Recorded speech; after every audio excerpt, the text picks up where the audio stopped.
சாட்சி நெஞ்சுக்கு தேவை மனசாட்சி, அது நீதி தேவனில் அரசாட்சி.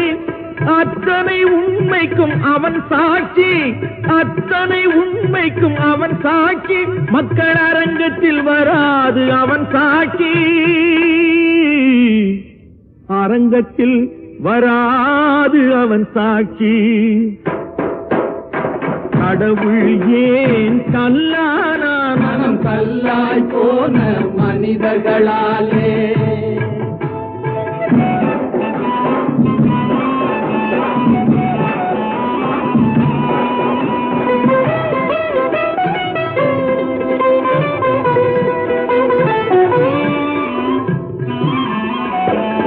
சதிச்செயல் செய்தவன் புத்திசாலி, அதை சகித்துக் கொண்டிருந்தவன் குற்றவாளி. சதிச்செயல் செய்தவன் புத்தி